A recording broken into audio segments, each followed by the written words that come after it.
Hello mga kapamasa, ang aking paborito at palangga, this is Belle, isang RHD surgery survival na patuloy na lumalaban. Ngayong araw ngay magtutungo na tayo sa Philippine Heart Center para nga po sa ating check-up. Pero bago ang lahat ay tutungo na muna tayo sa Premier para makuha yung ating mga lab test result at na makapagpa-schedule na nga tayo kay Doc para sa ating regular na check-up. At kapag tapos na nga po nitong aking check-up ay pwede na nga tayo makabalik ulit ang isla doon sa probinsya. Every twice a year nga mga kapamasa ay lumuluwas nga po ako ng Manila para sa aking mga regular na check-up. At bago nga tayo makapagpa-schedule ng check-up kay Doc, kailangan may mga lab test result na tayong dala papunta nga doon sa clinic niya. Para pagpunta ko nga doon sa clinic ni Doc, ay malalaman niya kung meron bang nagbago sa ating kalusugan o kung okay ba yung ating kalusugan o kung meron bang problema sa ating kalusugan. Dahil nga ako ay isang operada sa puso, isa yan sa tinitignan nga ng aking doktor. Isa yan sa minomonitor nga ni Doc, yung aking kalusugan sa puso. Dahil kapag may nakikita nga po siya na konting problema lang doon sa aking puso, ay talagang binubusisi niya. Siyempre, puso ang pinag-uusapan. Dahil ang ating puso ang pinakamakina nga ng ating katawan bukod sa ating utak. Dahil kapag ang puso ay nagkaroon ng karamdaman, siguradong tayo ay mahihirapan. Bali nilalakad ko nga lang pala mga kapabansa patungo nga po doon sa Philippine Heart Center mula nga po doon sa Quezon City Hall pagbaba ko nga po ng bus. Tapos ay matyaga nga lang akong pumipila sa libreng sakayan ng bus patungo nga po dito sa Quezon City Hall. Tapos nilalakad ko nga lang ito patungo nga doon sa Philippine Heart Center dahil sa likod nga lang netong City Hall yung Philippine Heart Center. Napakalaking bagay nga, syempre kahit papano ay nakakatipid nga tayo sa pamasahe. Yung gagastusin natin sa pamasahe ay ibibili na lang natin ng pagkain, hindi ba? Buti na nga lang hanggang ngayon meron pang libreng sakay dito nga po sa Quezon City at doon na rin ako sumasakay pabalik, pauwi nga po ng bahay. O di ba ay napakalaking tipid lalo na sa atin bilang isang commuters. Ang kagandahan nga lang dito sa Premier nagsasend sila ng result through email tapos pwede ka rin kumuha ng copy sa kanila at nagbibigay sila ng 2 copy. Isa yung original sa'yo at isa din yung original sa yung doktor, o diba? Pero depende nga sa kung anong request ang ipapagawa mo nga dito sa Premier Medical Center. Kung minsan kapag nagpagawa nga po ako ng TODE-ECO ay inaabot nga po yan ng 4 to 5 days. Kung minsan nga ay initial lang yung aking kinukuha dahil yung doktor ko na din naman yung nagbabasa ng result ng aking TODE-ECO. At bago nga tayo magtungo sa Philippine Heart Center, heto at nadaanan ko nga itong nagtitinda ng pandesal dahil wala pa nga rin talaga tayong almusal. Dahil napakaaga nga natin na umalis nga ng bahay kanina, madaling araw pa nga lang para nga syempre maabutan ko yung maagang pila nga doon sa libreng sakayan nga ng bus. At syempre para makapagpa-schedule tayo na mas maaga kay Doc at para hindi tayo tanghaliin kasi napakahirap din bumiyahe kapag tanghali na, hindi ba? Kapag maaga nga ako natatapos at nagkakaroon pa ako ng oras ay doon pa nga lang ako nakakagala kung meron nga akong gagalaan. At sa mga bago pa lang na nakakakilala sa akin at sa mga bago pa lang din dito sa aking page at magtatanong kung bakit ano ba yung aking sakit, bakit twice a year ay lumuluwas ako ng Manila para sa aking check-up. Well, nasabi ko naman na ngayon sa aking previous vlog na pinost ko nga po doon sa aking main account. Ako po isang RHD surgery survival, isang heart condition na tinatawag nga po na rheumatic heart disease. At ako po ay nag-undergo ng heart surgery na ginawa po dito sa Philippine Heart Center last July 14, 2022. 4 na taon nang nakakalipas mula nung ako nga po inaoperahan sa puso. Kaya ito yung dahilan kung bakit patuloy pa rin ako lumalaban sa aking pangkalusugan. Kaya kung bakit every twice a year ay lumuluwas nga ako ng Manila para nga po ma-monitor ito nga pong aking puso. Napakagaan na nga po nung aking pakiramdam mula nga po ako nung naoperahan. Unlike po dati nung hindi pa ako naoperahan, sobra nga po talaga akong nahirapan lalo na sa aking paghinga. Nakakaranas ako noon madalas ng pagkabog ng aking dibdib, mabilis na pagtibok ng aking puso na kahit nga kung walang ginagawa ay para bang lagi akong pagod. Tapos dagdag pa dyan, bigla na lang hihinto yung kabog ng dibdib ko tapos kakabog ulit siya na napakalakas na para bang meron sa sabog na ugat dito sa ulo ko. At pag panahon ng tag-init, dyan po ako talaga nahihirapang huminga. Piling ko parang nasusuffocate ako. At pag panahon naman nga ng malamig, dyan talaga ako umiiyak talaga. Nako, Diyos ko, napapadyos ko na lang ako kasi yung aking kasukasuan, yung mga sugpungan ng aking buto, talaga nga pong napakasakit. Napiling ko ba na para matatanggal yung aking mga laman dito sa aking mga buto? Kung ano ang nararanasan ng isang may rayumang tao, ganun po, mas masahol pa yung aking nararanasan kasi buong spinal ko at yung mga kasukasuan ko talaga, yung mga buto-buto ko ay napakasakit kapag sinusumpong siya, lalo na pag taglamig. Bago pa magpandemya ay nakakaranas na nga po ako ng pagkawalan ng malay. Dumidilim yung aking paningin hanggang sa mawala na ako ng malay. Tapos hindi ko pa po sinasabi sa iba. At nagdarasal na nga lang ako na wag niya akong pababayaan. At nung panahon ng pandemya, talagang sobra na ako nahihirapang huminga. 4 na una na ang pinagpatong-patong para ako'y maging komportable sa paghinga. Noong panahon ng pandemya, akala ko nga po ako'y mamamatay na kasi sobra na nga po ako nahihirapang huminga. Tapos hindi pa po kami makaluwas ng Manila gawa na kapag wala ka nga pong baksin ay hindi ka pwedeng bumiyahe. At dagdag pa nga niyan ay wala pang mga baksina kagaya sa amin na meron sakit sa puso kaya hindi kami makalabas ng isla noon at hindi makaluwas ng Manila para makapagpa-check up nga po sa doktor. At hindi na nga rin po nagtagal ay natapos na nga rin po yung aking paghihirap sa sakit ko nga sa puso at ako nga po ay naoperahan sa puso, MABR, bioprosthetic o tinatawag na mitral aortic valve replacement. Kaya ganoon na lamang yung pagpapahalaga ko sa aking kalusugan dahil ang ating buhay kapag hindi natin iningatan, kailanman hindi na yan mapapalitan, hindi ba? Kaya sobra ako nagpapasalamat kay Lord dahil malayo na tayo sa dati na para bang walang nangyari. Ang puso ko'y nagpupuri at nagpapasalamat kay Lord dahil binigyan pa niya ako ng pagkakataon para masilayan ang ganda nitong mundo. Natutuwa naman nga ako dahil okay lahat yung ating mga lab test result. Pero lately, sabi ko kay Doc ay nakakaramdam nga po ako ng mga joint pain. At ang sabi nga ni Doc ay continue ko nga lang daw yung pag-take ng gamot na nireseta niya nga sa akin. Meron kasi siyang gamot na nireseta sa akin na pina-stop niya. Tapos ngayon ay pinakukontinue niya yung pag-take dahil nga raw para hindi bumalik yung aking dating sakit. At kapag tapos na po yung ating check-up ay bumabalik na nga ako pauwi ng isla doon nga po sa probinsya dahil wala na akong pera.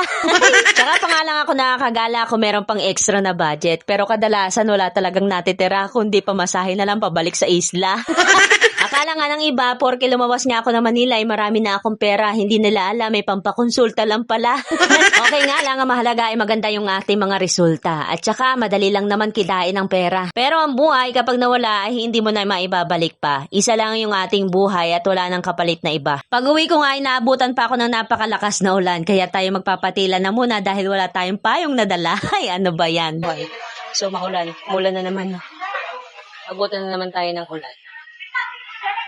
Medyo ano pa? Malayo-layo pa yung ating lalakaran papunta doon sa may sakayan ng bus. Yun na talaga buhay. Pero sanay na ako. Kailangan nating lumaban sa buhay, di ba?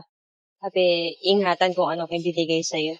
Ang buhay, isa lang yan. Kapag nawala, di ba? Hindi na may babalik.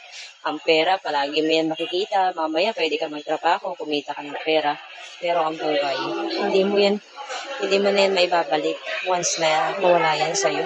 Okay lang, kahit pumasok sa'yo ng malaki, every 6 months, lumuluwas sa'yo ng Manila. Diba? Kasi mahalaga ang buhay. Napakasarap na buhay kahit maraming sacrifices. Maraming mga pagsubok. Hindi ba saya? Nakalakas ng ulan. Lakas ng ulan.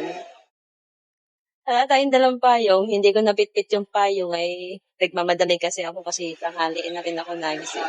Pero thanks God kasi walang masyadong pasyente si Doc. So good naman yung ating result at natuwa naman ako na namomonitor na tayo ng mas maayos. So at least nagagawa natin yung part natin na mag-ingat sa ating sarili. At pagtila nga ng ulan, ako'y lumakad na patungo nga po doon sa libreng sakayan ng bus. Buti na nga lang at ako'y nakasakay nga agad. Hindi man lang nga tayo nakapasyal ng SM para mag-shopping dahil wala na tayong budget. Eto't padaan-daan na nga lang tayo. Ay, buisit. At pagbaba ko nga ng bus, eto't naghihintay na nga sa akin si Pambansa dito nga po sa Nova Bayan. At sabay na nga raw kami umuwi. Akala ko aayain na naman niya ako magmang-inasal. Ay, charot. O sa mga kapamansang, ganito na lang. Maraming salamat. Hanggang sa muli. Bye-bye!